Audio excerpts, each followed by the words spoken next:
Hi అండి, అందరికీ నమస్తే. Welcome back to Babita cooking channel. ఈరోజు వీడియోలో వచ్చేసి సూపర్ టేస్టీ కాకరకాయ కర్రీని ఎలా తయారు చేసుకోవాలో చూపించబోతున్నానండి.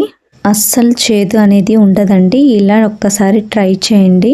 రైస్లోకైనా, చపాతీ, రోటీ ఎందులోకైనా సరే చాలా రుచిగా అయితే ఉంటుందండి. తప్పకుండా ఇంట్లో ట్రై చేయండి. చిన్నపిల్లల నుండి పెద్దవాళ్ళ వరకు కూడా ప్రతి ఒక్కరూ చాలా ఇష్టంగా అయితే తింటారండి. చిన్నపిల్లలు అయితే అస్సలు ఇష్టపడరు కదండి. ఇలా ఒక్కసారి చేసి పెట్టండి వాళ్ళకు కాకరకాయ అనేది. ఇలా ఈ పొడిని వేసి గనక కాకరకాయ ఫ్రైని చేసి పెడితే చాలా టేస్టీగా ఉంటుంది. అలాగే చేదు కూడా లేకుండా ఉంటుందండి. మరి ఇక లేట్ చేయకుండా ప్రాసెస్లోకి వెళ్ళిపోదామండి. ముందుగా 1/2 kg కాకరకాయలను అయితే తీసుకున్నానండి. ముందుగా కాకరకాయల్ని వాష్ చేసేసి ఇలా పైన ఉండి రఫ్ పార్ట్ ని మొత్తం కూడా లైట్ గా ఇలా గ్రేట్ చేసేసేయండి. ఇలా అన్నిటికీ గ్రేట్ చేసి తీసుకోండి. ముందు ఉండే కాడని అలాగే వెనకాల ఉండే కాడని తీసేసి ఇలా రౌండ్ పీసెస్ లా కట్ చేసుకోండి. మీకు ఎంత మందంగా పీసెస్ కావాలో అంత మందంగా మీరైతే కట్ చేసుకోవచ్చండి. ఇలా పీసెస్ లా కట్ చేసుకున్న తర్వాత మధ్యలో ఉండే సీడ్స్ ని పక్కకు తీసేయండి. పిల్లల కోసం కూడా చేసేటట్టుంటే సీడ్స్ని తీసేయండి. పెద్దవాళ్ళ కోసం మాత్రమే తగిన సీడ్స్ని అలాగే వేసుకున్నా ఏమీ కాదండి. సీడ్స్ని అలాగే వేస్తే కాస్త చేదుగా ఉంటుందండి. అందుకోసమే పిల్లల కోసం చేసేటట్టుంటే సీడ్స్ని తీసేయండి. నెక్స్ట్ స్టవ్ మీద ఒక ప్యాన్ని ఉంచండి. అందులోకి 2 లేదా 3 టేబుల్ స్పూన్ల దాకా ఆయిల్ని వేసుకోండి. ఆయిల్ని కాస్త వేడి చేసుకోండి. ఆయిల్ కాస్త వేడెక్కిన తర్వాత ఇందాక కట్ చేసి పెట్టుకున్న కాకరకాయ పీసెస్ని మొత్తం వేసుకోండి. ఇప్పుడు స్టవ్ని మీడియం ఫ్లేమ్లో ఉంచి ఈ కాకరకాయల్ని ఫ్రై చేసుకోవాలండి. ఇలా మధ్య మధ్యలో కలుపుకుంటూ కాకరకాయలు పూర్తిగా సాఫ్ట్ అయ్యేంత వరకు ఫ్రై చేసుకోవాలండి. మంచి లైట్ గోల్డెన్ కలర్ వచ్చేంత వరకు కూడా కాకరకాయల్ని ఇలా కలుపుకుంటూనే ఫ్రై చేసుకోవాలి. ఎక్కువగా ఆయిల్ అనేది వేసుకోకుండా ఇలా ఫ్రై చేసుకుంటే సరిపోతుందండి కాకరకాయలు అనేవి. లేదా మీరు డీప్ ఫ్రై కూడా చేసుకోవచ్చు. ఆయిల్ అనేది తక్కువగా తీసుకోవాలనుకున్న వాళ్ళు ఇలా ఫ్రై చేసుకుంటే సరిపోతుందండి.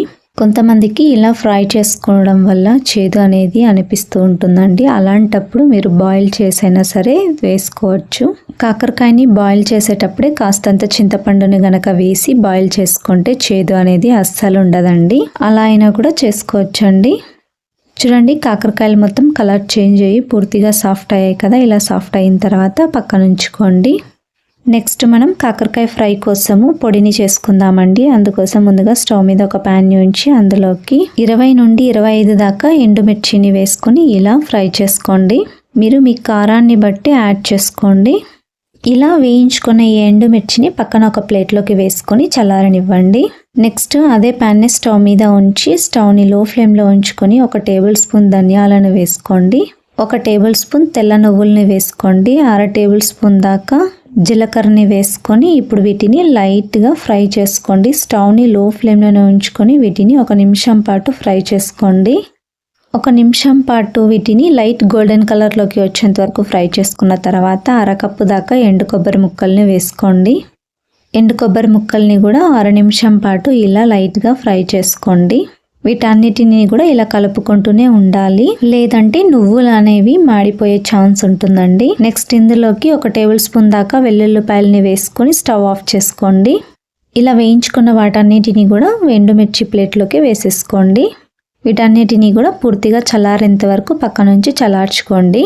నెక్స్ట్ స్టవ్ మీద అదే ప్యాన్ని ఉంచి అందులోకి 3 టేబుల్ స్పూన్ల దాకా ఆయిల్ని వేసుకోండి. ఆయిల్ కాస్త వేడెక్కిన తర్వాత ఇందులోకి 1/2 టేబుల్ స్పూన్ దాకా జీలకర్ర ఆవాల్ని వేసుకోండి. నెక్స్ట్ ఇందులోకి 4 ఎండుమిరపకాయలని కూడా వేసుకోండి. 1 టీ స్పూన్ దాకా మినప్పప్పును వేసుకోండి. 1/2 టీ స్పూన్ దాకా శనగపప్పును వేసుకోండి. నెక్స్ట్ ఇందులోకి 2 టేబుల్ స్పూన్ల దాకా కరివేపాకును కూడా వేసుకొని వీటన్నిటిని కూడా లైట్గా ఫ్రై చేసుకోండి. ఇలా పోపు మొత్తం బాగా ఫ్రై చేసుకున్న తర్వాత ఇందులోకి చిన్నగా కట్ చేసి పెట్టుకున్న ఉల్లిపాయ ముక్కల్ని 1 కప్పు దాకా వేసుకోండి. ఇప్పుడు ఒకసారి బాగా కలపండి. ఉల్లిపాయ ముక్కలు అనేవి ఎక్కువగా వేసుకోవడం వల్ల టేస్ట్ చాలా బాగుంటుందండి. ఎందుకంటే కాకరకాయ అనేది కాస్త చేదుగా ఉంటుంది కాబట్టి మనకు ఉల్లిపాయ ముక్కలు వేసుకోవడం వల్ల స్వీట్నెస్ వస్తుందండి. అందుకోసమే ఎక్కువగా ఉల్లిపాయ ముక్కల్ని వేసుకోండి. కాస్తంత ఉప్పును వేసుకొని ఒకసారి బాగా కలిపేసి ఇప్పుడు మూత పెట్టేసి ఉల్లిపాయ ముక్కలు మొత్తం పూర్తిగా సాఫ్ట్ అయ్యేంత వరకు ఫ్రై చేసుకోండి. ఇలా మూత పెట్టుకోవడం వల్ల ఉల్లిపాయ ముక్కలు అనేవి తొందరగా సాఫ్ట్ అవుతాయండి. ఇలా ఉల్లిపాయ ముక్కలు సాఫ్ట్ అయిన తర్వాత ఇందులోకి అరకప్పు దాకా టమోటో ముక్కల్ని వేసుకొని ఒకసారి బాగా కలపండి. టమోటో ముక్కల్ని కూడా ఎంత వీలైతే అంత చిన్నగా కట్ చేసుకోండి. అలా అయితే తొందరగా సాఫ్ట్ అయిపోతాయి టమోటో ముక్కలు అనేవి. ఇప్పుడు మూత పెట్టేసి టమాటో ముక్కలు మొత్తం పూర్తిగా సాఫ్ట్ అయ్యేంత వరకు మూత పెట్టేసి ఫ్రై చేసుకోండి. ఆ లోపల మనము ఫ్రై చేసి పెట్టుకున్న వాటన్నిటిని కూడా మిక్సీ జార్లోకి వేసుకొని మెత్తగా అయ్యేంత వరకు గ్రైండ్ చేసుకోండి. చూడండి, ఇలా మెత్తగా పౌడర్లా చేసేసుకొని ఈ మిక్సీ జార్ని పక్కన ఉంచుకోండి. నెక్స్ట్ మనం పక్కన టమోటోల్ని మగ్గించుకుంటున్నాం కదండి. ఇప్పుడు మూత తీసేసి ఒకసారి బాగా కలపండి. టమోటోలు బాగా సాఫ్ట్ అయ్యేంత వరకు ఇలా బాగా ఫ్రై చేసుకోండి. ఇలా టమోటోలు పూర్తిగా సాఫ్ట్ అయిన తర్వాత మనం ఇందాక ఫ్రై చేసి పెట్టుకున్న కాకరకాయ ముక్కల్ని కూడా వేసుకొని ఒకసారి బాగా కలపండి. ఈ కాకరకాయ ముక్కలు ఆయిల్లో బాగా మగ్గితేనే మనకు టేస్ట్ చాలా బాగుంటుందండి. కనీసం అంటే ఒక 5 నిమిషాల పాటు కూడా మధ్య మధ్యలో ఇలా కలుపుకుంటూనే ఈ కాకరకాయ ముక్కలు ఆయిల్లో బాగా ఫ్రై చేసుకోవాలండి. నెక్స్ట్ వచ్చేసి 1/2 టీ స్పూన్ పసుపును వేసుకోండి. అలాగే రుచికి సరిపడంత ఉప్పును వేసుకోండి. అరకప్పు దాకా చింతపండు గొజ్జును వేసుకోండి. కాకరకాయలో చేదు అనేది ఉంటుంది కాబట్టి చింతపండు అనేది ఎక్కువగా పట్టుతుందండి. ఇలా చింతపండు రసం వేసుకున్న తర్వాత ఒకసారి బాగా కలపండి. నెక్స్ట్ ఇందులోకి 2 టేబుల్ స్పూన్ల దాకా తురుముకున్న బెల్లం వేసుకోండి. కాకరకాయ ఫ్రైలోకైనా సరే కర్రీలోకైనా సరే పులుసు ఇంకా బెల్లం 2 ఎక్కువగా వేసుకుంటేనే మనకు టేస్ట్ చాలా బాగుంటుందండి.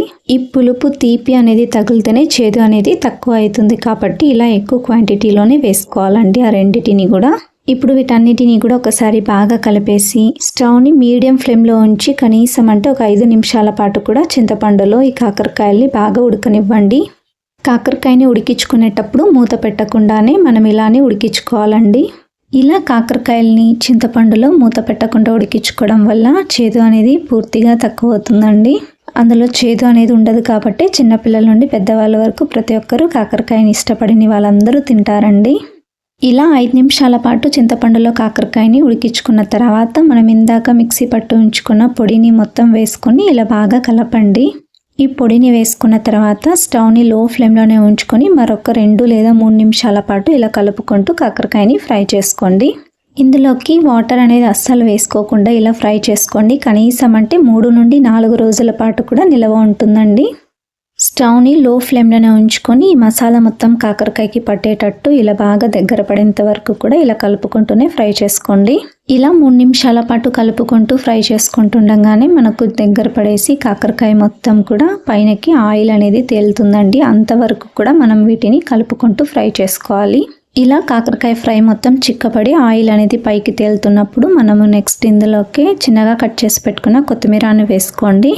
ఇప్పుడు బాగా కలపండి. ఇలా కొత్తిమీరను వేసుకున్న తర్వాత స్టవ్ని హై ఫ్లేమ్లో ఉంచి 1/2 నిమిషం పాటు ఇలా కలుపుకుంటూ కాకరకాయని ఫ్రై చేసుకోండి.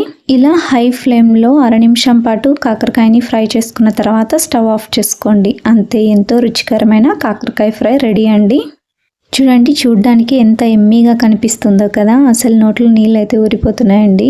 అస్సలు కాకరకాయని ఇష్టపడిన వాళ్ళకి ఒక్కసారి ఇలా చేసి పెట్టండి, చాలా ఇష్టంగా అయితే తింటారు. వేడి వేడి అన్నంలోకైనా సరే, చపాతీ, పుల్కా, దేంట్లోకైనా సరే చాలా అంటే చాలా టేస్టీగా ఉంటుంది. తప్పకుండా మీరు కూడా ఇంట్లో ట్రై చేయండి. మీకు ఎలా వచ్చిందో కింద కామెంట్ సెక్షన్లో కామెంట్ చేయండి. ప్రతి ఒక్కరు చాలా ఇష్టంగా అయితే తింటారండి. నేను ఎలా మిస్ అయ్యాను అబ్బాయి కాకరకాయ కర్రీని అని మీరు ఖచ్చితంగా ఫీల్ అవుతారండి. అంత టేస్టీగా ఉంటుంది. అలాగే ఇలాంటి మరెన్నో మంచి మంచి రెసిపీస్ కోసం నా ఛానల్ని సబ్స్క్రైబ్ చేసుకోండి. Thank you for watching video.